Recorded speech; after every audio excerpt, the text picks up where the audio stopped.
Лактіалі в подорож бери з собою, щоб розлади травлення минули стороною. Духова шафа Siemens із термощупом Roasting Sensor Plus. Siemens. Майбутнє поруч.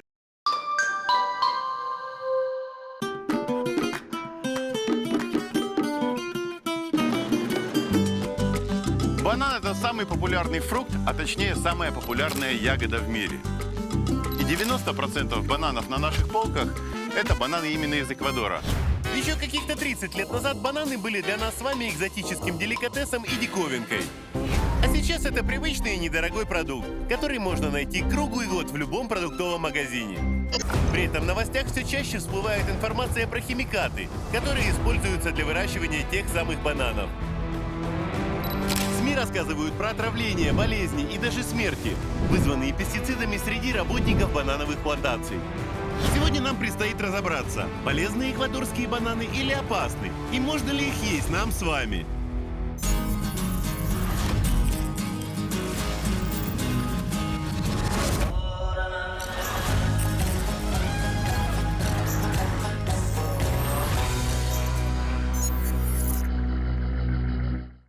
Чтобы узнать всю правду об эквадорских бананах, нам нужен человек, который лично знаком с процессом изнутри и знает весь цикл производства. Ну, здравствуйте. Добрый день. Дмитрий. Очень приятно. Эдвард Вейс. Вот никогда не скажешь, что Эдвард Вейс – это украинец. Да, украинец с английским именем, с Донецком. Живу в Эквадоре. Да, мы отыскали не просто эксперта, а нашего земляка, который лично отвечает за качество продукта. Только после его финального «да» контейнер с бананами может быть опломбирован и отправлен из Эквадора в наш родной Одесский порт.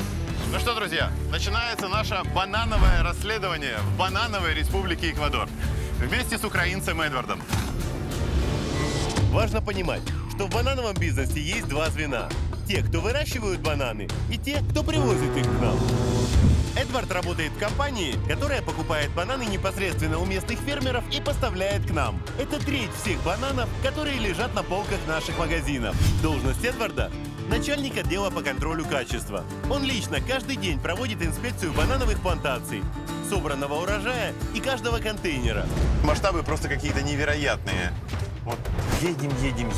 Бананы. Такое ощущение, что они не заканчиваются. Потому что здесь сотни разных производителей. Это выглядит просто как реально океан банана. Кстати, говорят, что есть банановые магнаты, и что бананщики могут зарабатывать миллионы долларов. Это так или нет? Конечно так. Есть очень крупные фермеры, которые заработают реально миллионы или десятки миллионов. Но вы по ним это не скажете. Они это очень удачно скрывают. Если вы встретите плантатора, скорее всего, он будет в грязной одежде и на старом полуразваленном джипе. А почему? По роду деятельности приходится и им самим же работать круглыми сутками на своих же плантациях. Поэтому особо не парятся насчет одежды и вида транспорта. Вот мы уже подъезжаем на плантацию. Мы хотим увидеть реальную картину, поэтому проверять плантацию будем тайно, не предупреждая владельца, чтобы он не мог подготовиться к ревизии. Машину оставим заведенную, чтобы можно было быстро прибежать и убежать отсюда. Подожди, то есть здесь-то такие порядки, что, может быть, даже придется убегать? Да. Ага. Вот так, друзья. Банановые плантаторы не любят, когда в их дела суют нос, да еще и без спроса. То есть что будет? Ну, бывали случаи такие. 10 лет назад людей убивали реально на плантациях. А вы работаете с этой плантацией? С этой плантацией нет, это новая плантация, и как раз надо ее проверить, подходит нам для среза То или нет. есть они обращались к вам, да? Да. Вот так. Прежде чем даже начать разговор о покупке бананов, Эдвард предпочитает лично оценить состояние плантации. Ну, вот для меня, для чайника, обычная плантация. Бананы как бананы. Но эксперт сразу замечает недостатки. Если вы видите, то, что на плантации очень светло, есть большие просветы, 90% уверенности сразу с расстояния вам могу сказать, что это плохая плантация. Дело в том, что на здоровом банановом растении должно быть не менее 5-6 больших листьев. Тогда плантация выглядит гуще и зеленее. Вот, к примеру, если посмотрите сверху, всего 3 листа. Если не хватает листов у растения, уже не проходят все правильно процессы, фотосинтез, обмен веществ.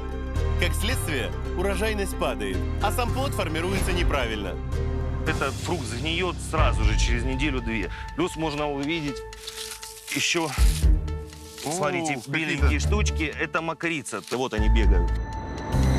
Эти вредители не только живут на самом растении, но могут и откладывать личинки на плодах. В итоге бананы начинают гнить. Это полностью запрещено для среза. Если находят одну беленькую такую точечку в коробке, выбрасывают 100 коробок. Если находят в 3 коробках, выбрасывают весь контейнер. Контейнер — это 1200 коробок, 25 тонн. Тут же Эдвард замечает еще более серьезный недостаток.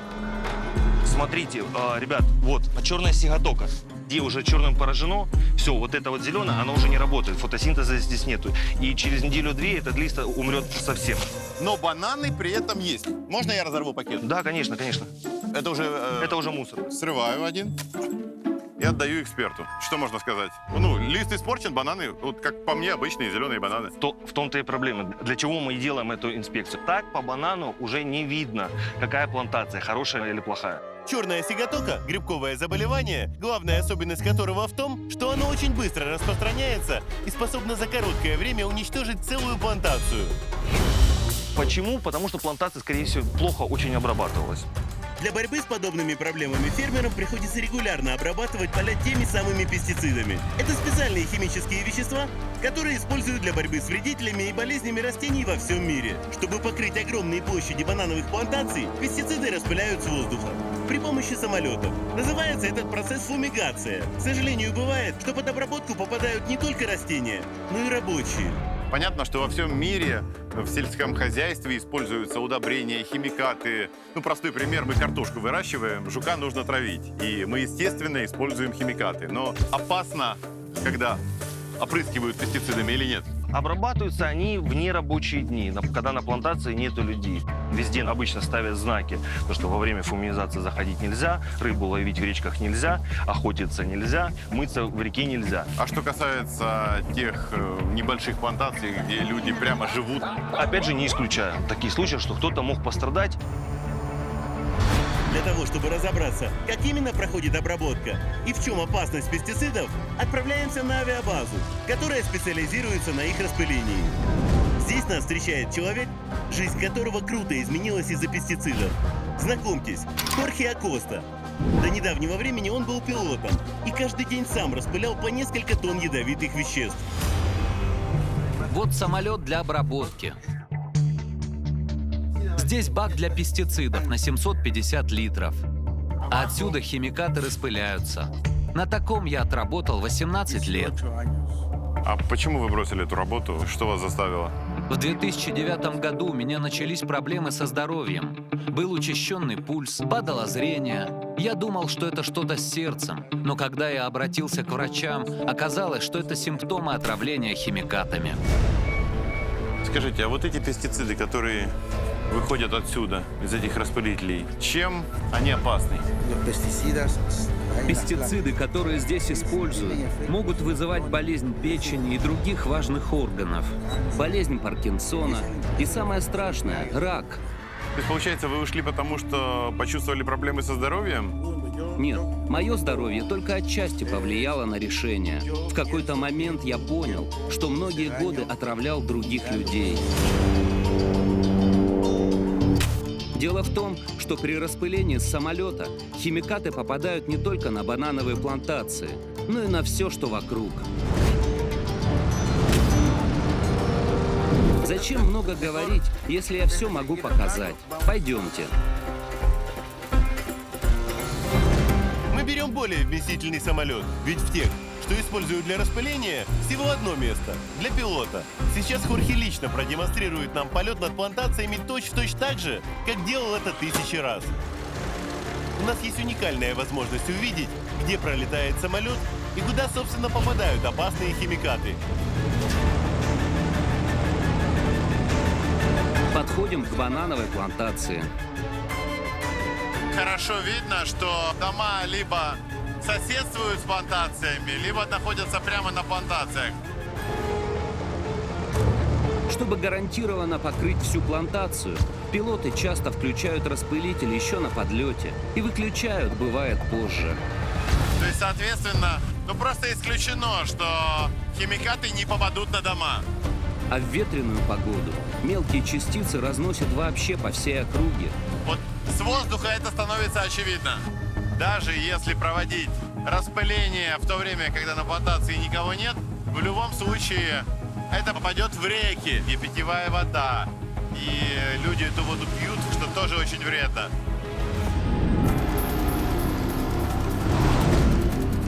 Хорхе организовал профсоюз работников банановых плантаций. Вместе с юристами он пытается добиться безопасных условий работы и соблюдения норм использования ядохимикатов. Из ваших коллег есть такие, кто очень сильно пострадал? Да, вдыхание пестицидов, например, вызывает сонливость. По себе знаю. Я думаю, именно из-за этого многие пилоты разбиваются. Если честно, мне было сложно поверить в то, что я услышал. Но проверив новостные сводки местных интернет-изданий, сомнений не осталось. Самолеты, которые распыляют химикаты, разбиваются подозрительно часто. В 2009 году, когда мы только обнаружили эту проблему, разбилось 7 самолетов. С ума сойти, за 1 год. А в этом году случилось уже 4 крушения. Последняя трагедия совсем недавно. Вы думаете, что даже несмотря на скорость, то, что капли уходят в сторону хвоста, что-то сюда доходит, какие-то запахи, пары? Мы провели эксперимент. Залили в бак флуоресцентную жидкость. Потом подняли самолет и воссоздали процесс распыления. Когда самолет сел, пилот зашел в темную комнату. Следы жидкости у него были по всему телу. Как, учитывая, что вы боретесь против всего этого, вы находитесь здесь, с вами общаются, вам дают летать, какие-то старые связи? Да, я работал много лет, и меня все знают. К тому же, я защищаю права всех людей, и тех, кто здесь работают, в том числе. Благодаря старым связям Хорхе мы получили уникальную возможность снять сам процесс распыления химикатов. И вот, пожалуйста, та самая машина, которая поливает химией бананы и готовится к взлету. Только за счет уважения к Хорхе позволяют нам сделать то, что мы сейчас делаем. Мы закрепим камеры и покажем вам, как происходит это. Видите, ребята, которые готовят самолет в масках, в перчатках. Привет. Оля. Вы будете заливать пестициды? Извините, я не могу говорить. Но не успели мы закрепить камеры на самолет, как полет внезапно запретили.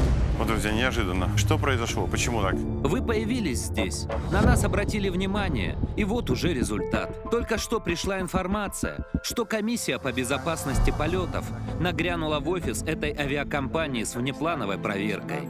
И теперь до конца инспекции все полеты запретили.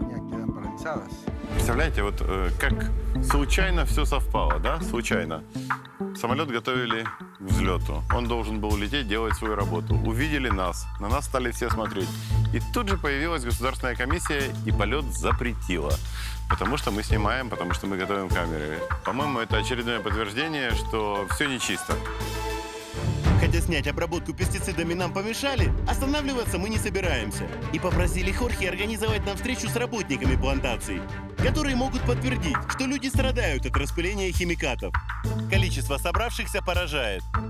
Друзья, добрый день. Buenas tardes! Я прежде всего хочу сказать вам большое спасибо от лица всех украинцев, потому что у нас 90% бананов из Эквадора. То есть это бананы, которые добываются вашими руками. За что вам спасибо, низкий поклон. Но мы, как и вы, переживаем за свое здоровье, за здоровье своих близких. И мы слышали о проблеме с пестицидами. И вот у вас непосредственно хочется спросить, потому что вы с этим сталкиваетесь ближе всего. Насколько эта проблема серьезна? Я целый год работал в поле, где меня поливали пестицидами. После этого у меня начались проблемы со здоровьем. Когда я сдал анализы, в крови обнаружили токсины. А когда на вас попадали химикаты? Прямо во время работы? Да, потому что я работал в футболке и шортах. Никакой защиты мне не дали. Просто очень многие большие плантации сообщают о том, что это все неправда. И людей на плантациях нет, когда самолет распыляет химию. По правилам, обработка должна происходить на выходных. Но многие это делают в рабочие дни. Можно попросить поднять руки тех, на кого распыляли химикаты? Просто поднимите руки.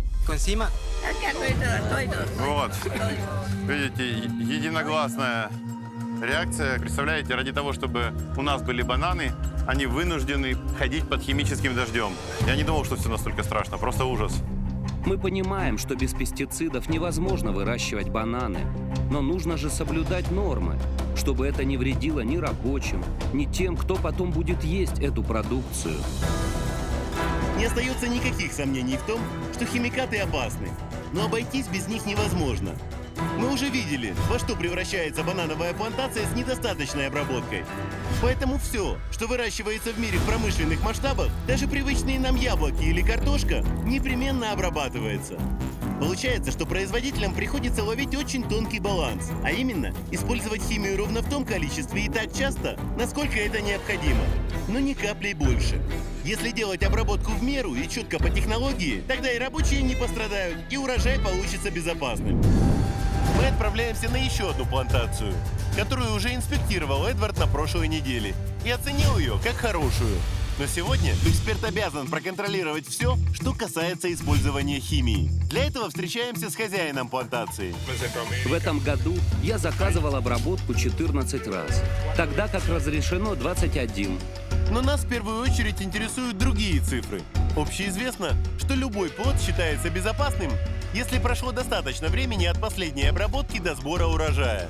Только в таком случае пестициды смываются дождями, плюс растение само успевает вывести химикат за счет обмена веществ.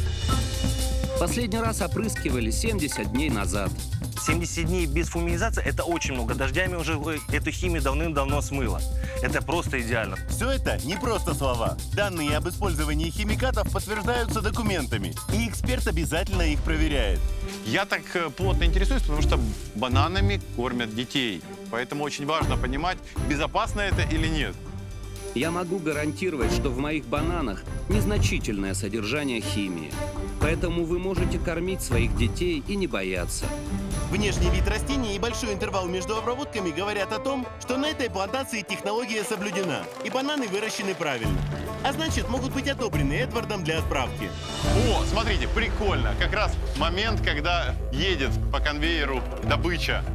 Так, будьте аккуратнее, и латекс, он как кровь банана, он прозрачный, а когда высыхает, становится черный. Латексом тут называют сок банана. Ничем не отстирывается, только хлоркой. Поэтому, к примеру, я и мой персонал всегда в белых футболках, потому что это стирается только белизной, хлоркой. Вот, посмотрите, парень не грязный. Это все латекс на одежде. Сколько ваши владения занимают? 45 гектаров. Это много или мало? Это средняя плантация. Вы олигарх или нет по местным меркам? Нет, нет, я представитель среднего класса. У нас есть у кого проверить информацию. Свой человек, свой агент. Олигархи со скольких гектаров начинаются банановые? От 150-200. Угу. А 45 гектаров просто миллионер. Просто миллионер, да. Если поднять голову, посмотреть, то все вот эти ветви банановые, они обязательно завернуты в пакеты. Пакет используется для того, чтобы предотвратить повреждения птицами, разными жучками, ветром. То есть банан, несмотря на то, что кожура его достаточно толстая, он нежный? Да, это безумно нежный фрукт, ягода. От малейшей царапины появляются черные пятна, и в этом месте начинается гниение. Поэтому его надо холить или леять. Вот я нашел связку.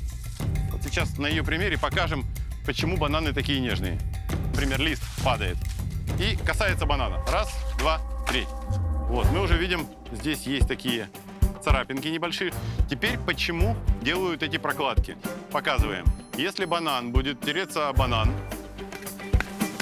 когда его несут, вот уже видно, корочка содрана, вот уже видно, подмялась. Что произойдет дальше на этом месте? Через пару часов и в этом месте он станет черный. Давай сохраним, проверим. Давайте.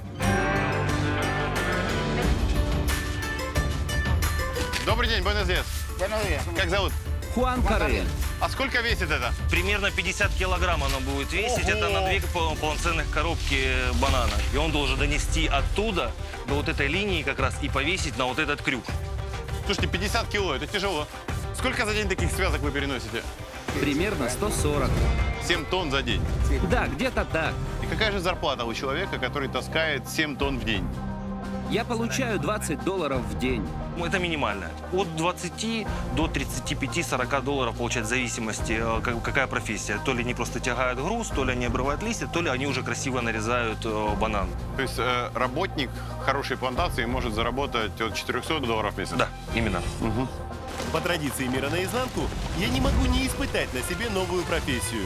Тем более, что речь идет о продукции, которую совсем скоро через океан отправят к нам, в Одессу. Учи, как правильно. Надо положить на плечо. И когда будет уже гроздь близко, ветвь, надо аккуратно положить ее на матрасик. Стоит отметить, друзья, что матрасик действительно очень мягкий. Это подушка фактически. Вот видите, слегка подрезают, чтобы наклонился ствол. Оп, готовь подушку. Оп, страхуй. Шеф, помогайте. У вас $500 000 доход в год. Помогите немножко, подходите. Ай, капает сок. Ху-ху-ху. Руку. Ну что, заставим мы олигархов банановых работать? Как-то направо, ты через... Ничего не видно. Переступай. Стой.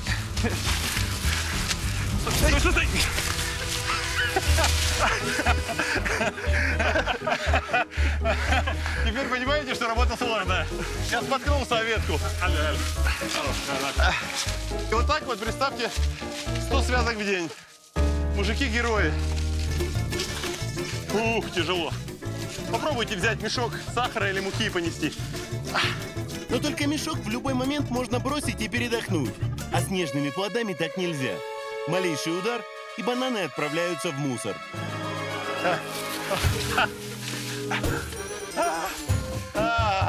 Слава богу, рабочие поняли, что у меня опыта никакого, равно как и у главного контролера качества опыта никакого. Качество контролировать можешь, а таскать тяжело, да? Да. Вот, помогают и несут нам девайсы. Бывают ветви и побольше. Тебе дали среднее. Ну, уже давай не тебя, нам вместе роняли. Да, уже. Контролер качества и журналист уже не в беленьком. Вот теперь цепью так фиксируем пакет. Сюда. Кладем сюда. Вот, друзья, те самые бананы, которые где-то через месяц или месяц небольшим будут на полках наших супермаркетов. Зеленые, вот миф, зеленые. Знаете, как у нас говорят? Специально рубят зеленые бананы, чтобы они в контейнере дозревали, а сами едят свежие. Бананы режут и здесь зелеными, и для нас зелеными. Почему их режут зелеными? Потому что они не созревают равномерно. Если ждать, пока вся ветка созреет на растении, то наступит момент, когда часть бананов уже перезреет и испортится, а часть все еще будет зеленой. Поэтому абсолютно все бананы срезают раньше, чтобы они дозревали уже по дороге к потребителю. Для этого в контейнерах для перевозки поддерживают температуру не ниже 13 градусов. Эту же температуру нужно соблюдать и нам, покупателям. Всегда друзьям советую, рекомендую класть бананы в теплое, сухое место, не класть в холодильник. Почему? Потому что температура, когда опускается ниже 13 градусов, банан обмораживается и становится черный. Друзья, вот еще полезный совет. Бананы не храним в холодильнике, ни в коем случае. Что происходит дальше? Конвейеры, друзья, здесь не автоматические. Нужно вручную толкать. Но одно дело, когда ты толкаешь одну связочку, другое дело, когда их 50. Целый такой поезд из бананов. Вот, веревочка, петелечка из мешка. О, пошло, хорошо.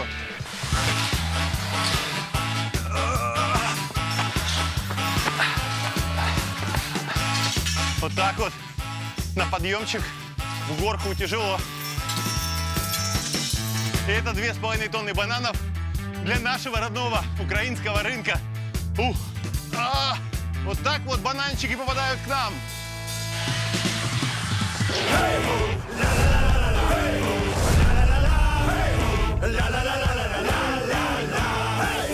Последние метры. Ой, теперь их тормозить надо. Ёлки-палки. Ой, я перестарался. Вот. Залетели в цех в прямом смысле. Но работники цеха не спешат принимать у меня бананы. У них уже наступило законное время обеда. Буэнос диас. А что, инспектор и владелец тоже обедают вместе с рабочими? Конечно, да? обязательно. То есть здесь все очень не разделяется. демократично. Посмотрим, что у банановых работников и банановых королей на обед. Суп. Жареные бананы, естественно. Жареная курица, рис. А это что у нас Это такое? салат из тунца с помидорами Такой и достаточно, картошкой. я бы сказал, богатый обед. Вы кормите сотрудников за свой счет? Да, утром и днем. Вот так вот, друзья, бесплатный завтрак, бесплатный обед. Спасибо. Извините, пожалуйста, можно обратиться? Как вас зовут? Меня зовут Фернандо. Скажите, вот такое качество еды здесь каждый день? Конечно, каждый день. А хозяин каждый день тоже приходит, кушает с сотрудниками или только перед камерами? Если он на плантации, то с нами. На многих плантациях такой уровень питания? Кормят везде, но не на всех настолько классно. После сытного обеда возвращаемся к работе и знакомимся с подчиненными Эдварда, сотрудниками отдела качества компании, которые инспектируют плантацию. Как зовут? Оскар Дельгадо. Что вы здесь контролируете? Я проверяю размер и качество плодов. Смотрите, у него два главных инструмента. Это наш калибровщик. По международным стандартам плод должен быть не менее 14 сантиметров в длину и 3 сантиметров в диаметре. Нож зачем? Это называют не нож, а курва. Вам любой... Как? Курво. Курво. Закрученный. Вам любой бананчик скажет, нож это твоей жены дома, а у меня курво. Проверяем банан, если нету болезней, нету каких-то повреждений на нем. К примеру, это уже в поле пострадало. О, вот то, о чем мы говорили. Вот, видите, где-то кто-то зацепил, возможно, я зацепил, когда нес между деревьями и цеплял деревья, вы это видели?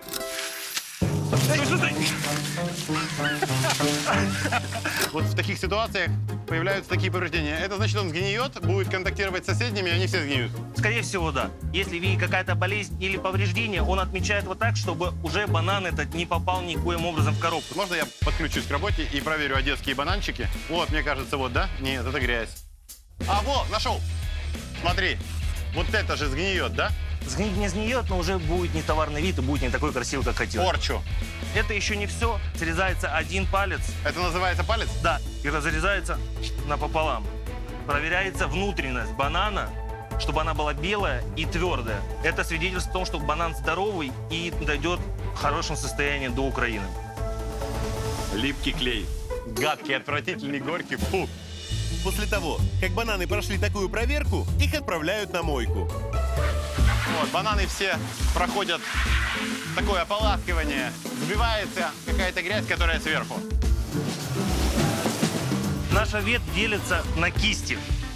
После того, как их срежут, бросают в бассейн, и оно там плавает и моется. А зачем? Для того, чтобы убрать весь мусор, или если что-то на него попало, химия какая-то, плюс вышел латекс. Смотрите, ребята быстренько снимают пластик и таким специальным округлым ножом сбивают кисти и бросают их в бассейн. Мгновенно все. Можно я попробую? Не так-то просто, кажется просто. Вот. Видите, он за счет того, что по диаметру и по изгибу напоминает вот этот ствол, очень удобно срезать. Вот смотрите, что я сделал. Неопытность. Я зацепил один банан, и он уже точно идет в брак, к сожалению. Видите, легко повредить. И... Опа! Видите, 2 банана испортил. Шеф, вы меня оштрафуете? Да, и не только за эти бананы. За все бананы, которые ты повредил. Если бы мои люди работали так, как ты, мы бы один контейнер собирали бы 2 недели. Люди в Одессе останутся без банана. Третий этап. Здесь уже нарезают и выбирают пальцы красивые только. Вот такие вот, к примеру, он нашел с повреждением, он уже здесь выбрасывает. Нарезаем по 6 бананов и делаем корону квадратной формы. То есть вот это называется короном. Раз. Чуть-чуть. Но. Вот тут. Оп. У него, у нарезчика есть всего 3 среза, не больше. Он говорит 1, 2, 3. И это влияет тоже на сохранение. Правильный срез короны гарантирует то, что бананы не сгниют, а доедут до покупателя в хорошем состоянии. А вот бананы с ветки, которую ты уронил. То есть это они? Вы узнали? Штраф.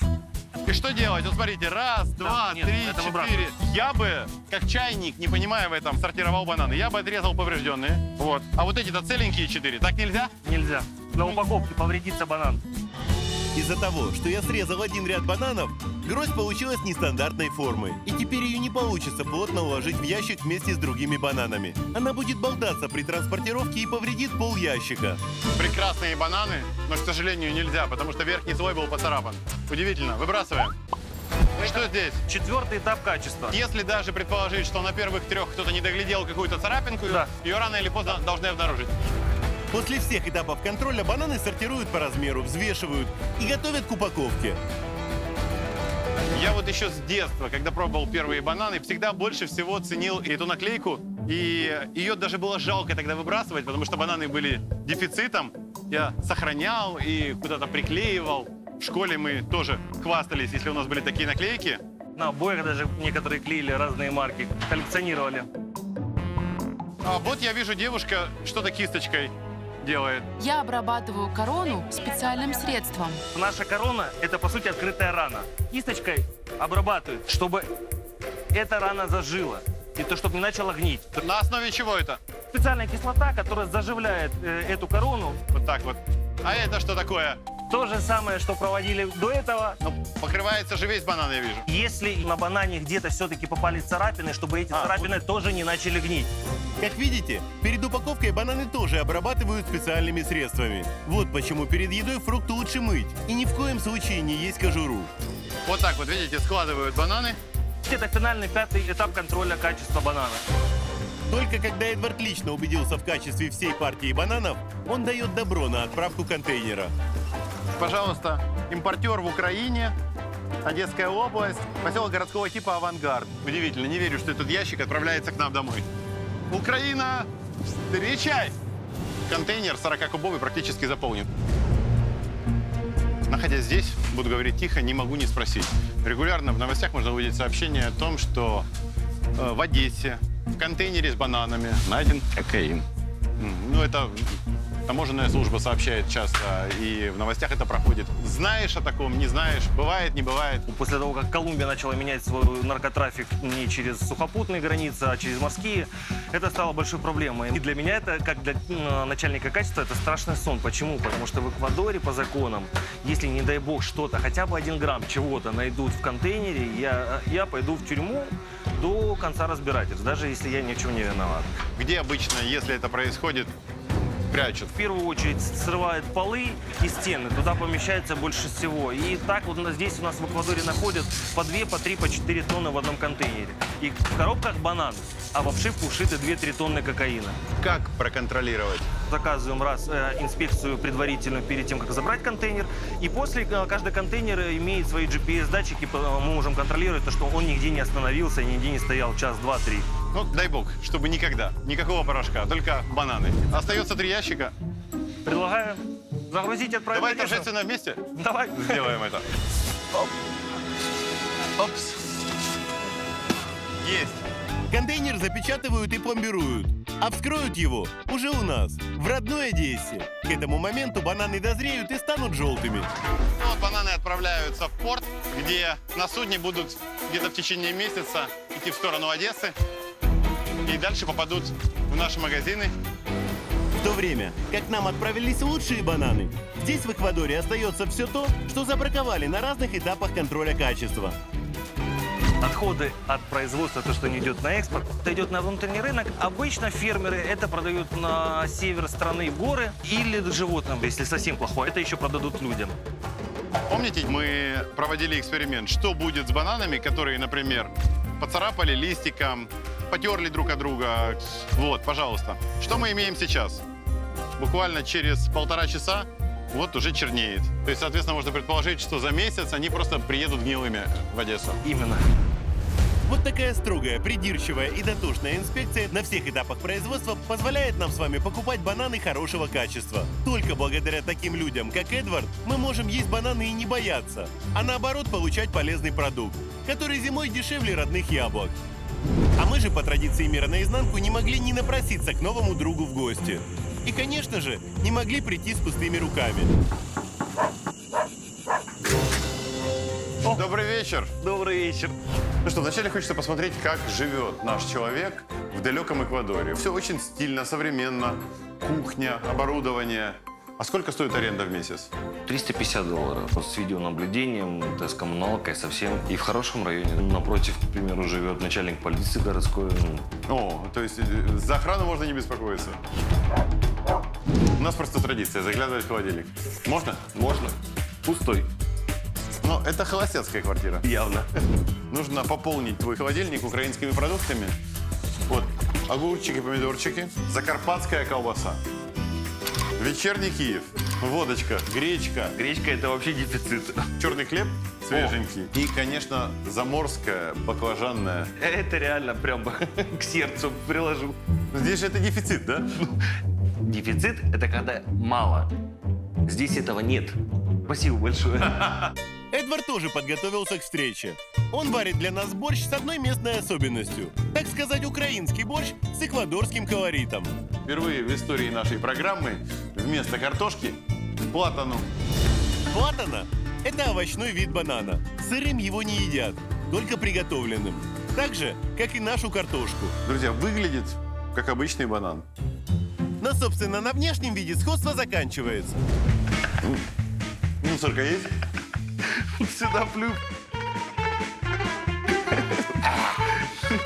Это просто Подожди, слизь, которая сковывает рот. это надо сначала воду сварить.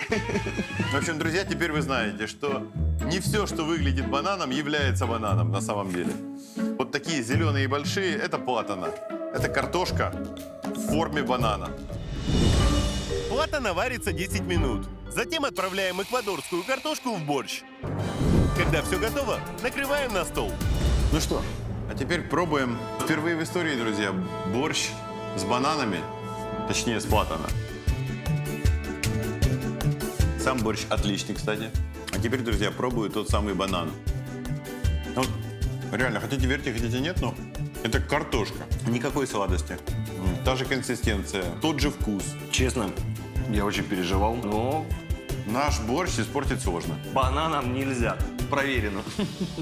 Тост за твою работу, за то, что благодаря тебе украинцы могут есть качественные бананы и зимой, и летом. Если бананы – негласный символ Эквадора, то есть здесь и вполне официальная достопримечательность, в честь которой страна даже получила свое название. Мы находимся в 20 километрах от города Кито, столицы Эквадора. А этот памятник называется «Центр мира». И все потому, что линия экватора проходит именно здесь. Вот она. Именно поэтому страну так и назвали. Ведь на испанском экватор значит Эквадор.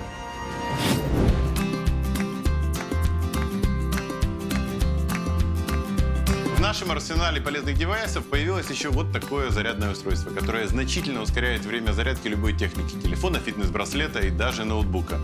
Так что пока собираюсь, мой телефон полностью зарядится.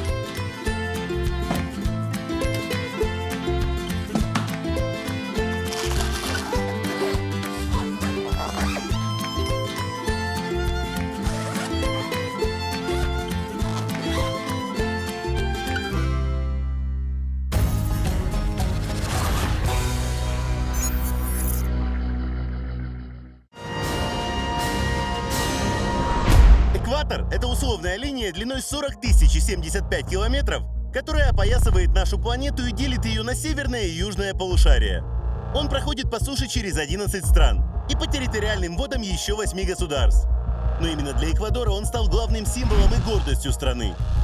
О том, что линия экватора проходит над Эквадором, мир впервые узнал в 1736 году благодаря французской геодезической экспедиции. Ученые заметили, что именно здесь, дважды в году, в дни весеннего и осеннего равноденствия, Солнце находится четко в зените, и предметы не отбрасывают тени. Ровно в полдень 21 марта и 23 сентября только на экваторе Солнце становится четко под прямым углом к поверхности Земли. Поэтому предметы на короткое время перестают отбрасывать тень. Сейчас не такой день, и время не полдень, а 12:24. Но то, что мы на экваторе, все равно видно. Моя тень падает почти вертикально под ноги. Если присмотреться к окружающим предметам и людям, то теней практически нет. Это открытие сделали именно здесь, и оно теперь гордо носит название «Центр мира». Эквадорцы считали своим долгом отметить экватор не только на карте, но и увековечить его в величественном монументе с 5-тонным глобусом на вершине. Здесь есть вход, можно зайти внутрь и подняться на самый верх. Правда, позже оказалось, что методы расчета ученых 18 века были недостаточно точны. С появлением современных систем навигации выяснилась одна маленькая деталь. Этот памятник находится не совсем в центре мира, а эта линия не совсем экватор. Спутники определили, что экватор находится севернее, в 240 метрах отсюда. Но этот памятник все равно остается главной достопримечательностью страны. Каждый год сюда приезжает более 1 миллиона туристов.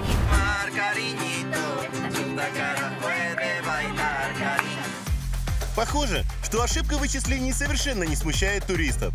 Многие продолжают верить в символичность этого места и с удовольствием фотографируются на условной линии, якобы одновременно на 2 полушариях планеты. А вот где же настоящий экватор? Мир наизнанку всегда находит правду. И сегодня в реальной ситуации нам помог разобраться местный житель Патрисио.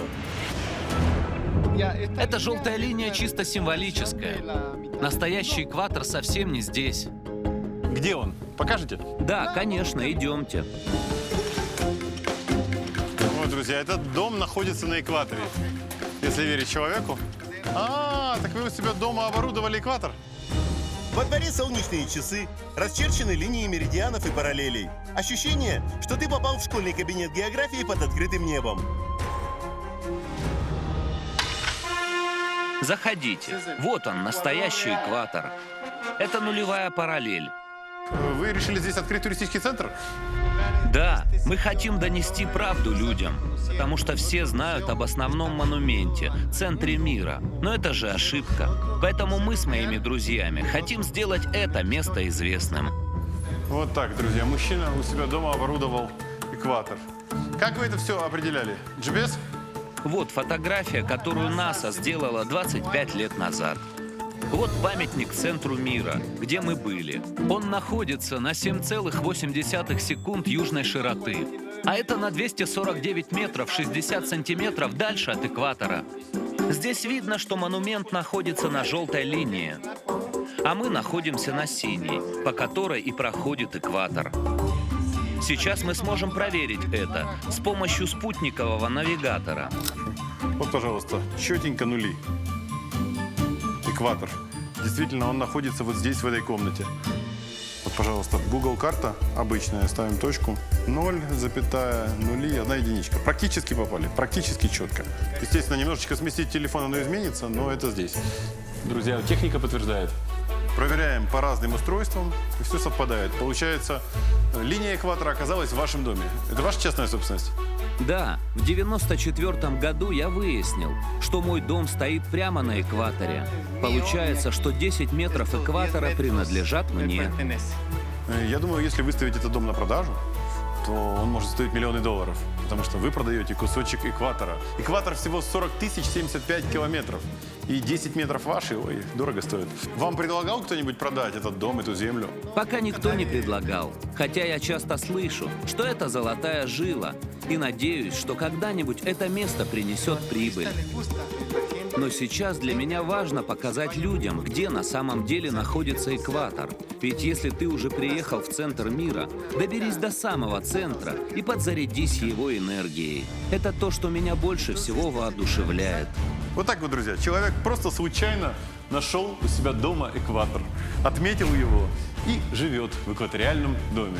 Настоящая изнанка всегда кроется совсем рядом, буквально за поворотом, в нескольких шагах от туристических объектов. Всего 240 с небольшим метров от памятника центра мира, и вы попадаете на реальный экватор. И это подтверждает GPS, это подтверждает навигация, это даже может подтвердить ваш мобильный телефон. Так что в лучших традициях программы «Мир наизнанку» рекомендуем каждому из вас немножечко свернуть в сторону от туристической тропы и наступить на линию экватора и увидеть настоящую жизнь. Центр мира всегда вас ждет. Тот факт, что изначально определение экватора было ошибочным, не мешает монументу «Центр мира» быть символом Эквадора. Именно здесь проводят важные официальные встречи и торжественные международные мероприятия. Вы помните, у «Мира наизнанку» есть особенная традиция – устанавливать наш родной украинский флаг в знаковых местах. На вершинах гор и, в частности, на экваторе, что мы уже делали в Кении. Теперь пришло время сделать это здесь. Сегодня, в честь приезда «Мира наизнанку», здесь будет официально установлен украинский флаг. Для этого мы заранее получили официальное разрешение и договорились с местной администрацией. Вот какая колоритная официальная делегация Эквадора нас встречает.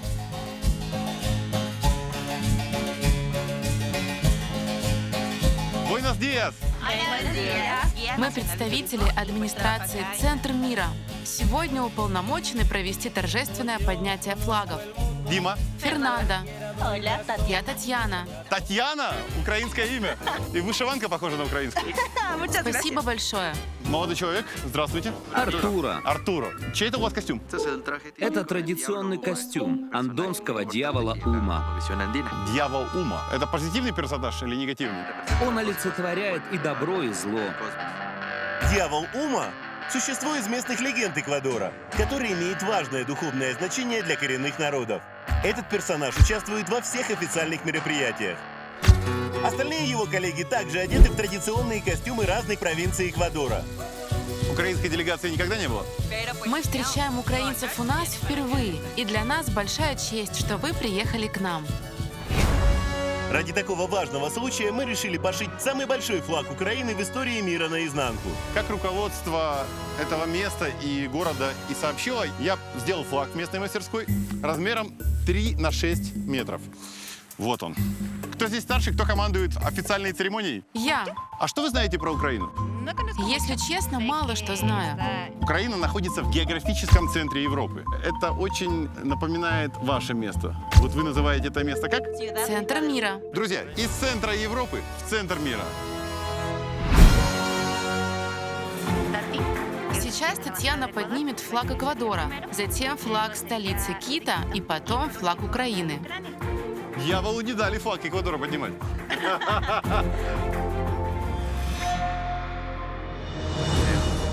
Каждый цвет нашего флага имеет значение. Красный – это пролитая кровь за свободу и независимость Эквадора. Синий – цвет моря и неба. А желтый – символ богатства, которое у нас есть в стране Эквадор. Под звуки гимна Эквадора церемония торжественно начинается. Так, друзья, государственный флаг Эквадора под государственный гимн Эквадора официально поднят.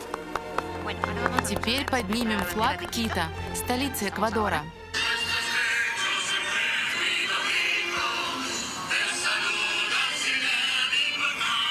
Ура! Вива Кито! Ну что, теперь самый торжественный для меня и для всех наших зрителей момент. Разворачиваем украинский флаг. Помогите мне, пожалуйста.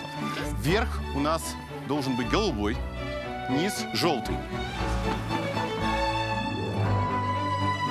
Так.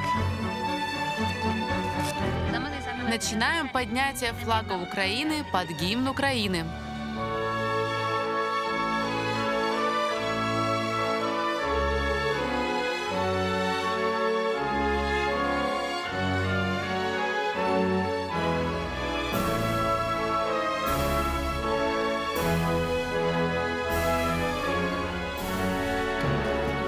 Спасибо огромное. Дякую вам щиро.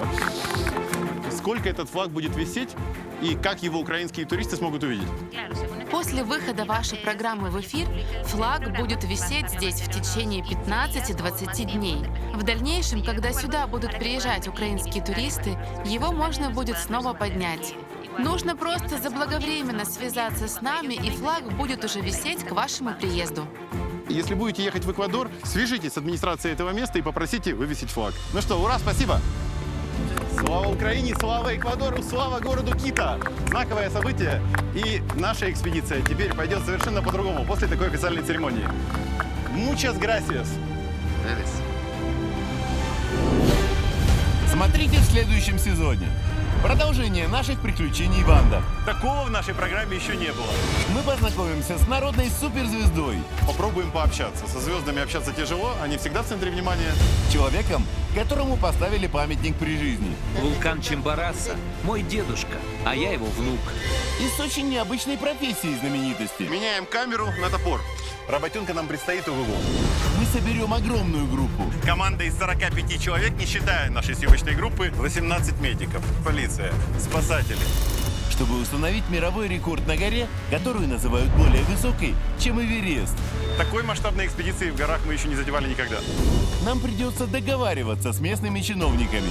Нас зачем-то попросили приехать к их президенту рано утром, в 4 часа. И устроить невероятные ночные гонки. Никаких объяснений, просто делать так, как они говорят. Вот машины впереди, нас просят догнать. Чтобы увидеть редчайшие коллекционные головы по $100 000 каждая. О, Господи, это настоящая. Это человеческая голова. и узнать, как уменьшить голову до размера яблока.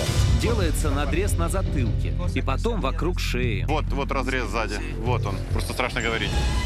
Мы встретимся с самыми красивыми девушками страны. Мы друг другу помогаем. За время конкурса мы очень сдружились.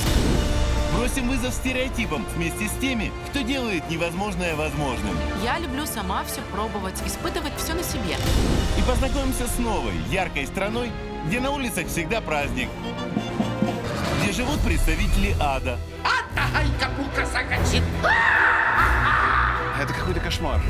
И оживают легенды про жестоких наркобаронов. Где крутятся огромные деньги, а сокровища можно найти просто под ногами. Настоящие приключения, настоящий мир наизнанку.